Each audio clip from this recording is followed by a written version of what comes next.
خوشک و برای بەڕێزم هەموومان حەزمان بە بەختەوەریە، بەڵام من لێرە تەنها ئەوەتان بیرەخەمەوە بەختەوەری لە ناخەوە دروست ئەبێ بۆ دەرەوە، نەک لە دەرەوە دروست ئەبێ بۆ ناخەوە بۆ ناوەوە. یعنی تۆ خۆت دەتوانی بەختەوەری دروستکەی لە ناخی خۆتە، پاشان دەرێخەی بۆ دەرەوە. بەڵام هەرگیز لە دەرەوە هەموو ئەو دنیاە ناتوانێت بەختەوەری بۆ تۆ دروستکە ئەگەر تۆ لە ناخەوە بەختەوەر نەبی.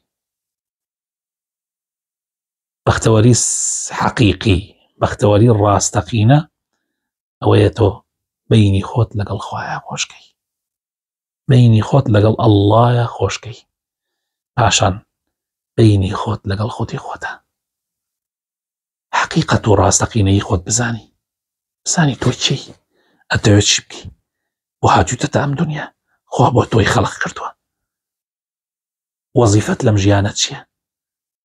ئەگەر ئەمانە دەمووی زانی ئینشاءالله بەختەوەرە بی. بێرە خۆتە بەینی خۆت و خوا چاک. وەڵڵاهی ئەوانەی کە بەینی خۆیان و پەروەردگاریان چاک کردووە بەختەوەرترین کەسن. با فەقیریش بن، با هەژاریش بن، با کەم ئەندامیش بن. ڕۆژێکیان برادێکی خۆشەویستم وەرەقەیەکی بۆ هێنام، تەماشام کرد، شیعرێکی تایە، وتی با خۆم بۆتی بخوێنمەوە. خوێندیەوەی سبحان الله، شیعرێکی زۆر عەجیب بوو. لە عەقڵی خۆما وتم ئەم کەسە لەوانەیە زۆر تێڕۆپڕ بێ، ئەم کەسە لەوانەیە لە ژیانە بەختەوەرترین کەس بێ، چونکە ئەوەندە شکری تیا دیار بوو. زۆر عەجیبم هات، زۆر نەمبینیوە شیعری بەو شێوازە. دوایی وتی مامۆسا ئەزانی ئەم شیعرە هی کێ نووسوێتی؟ وتم نەوەڵڵا، بەس بە تەئکید کەسێ نووسوێتی یعنی زۆر لە ژیانە بەختەوەرە، بۆیە زۆر شکری خوای پەروەردگارەکە.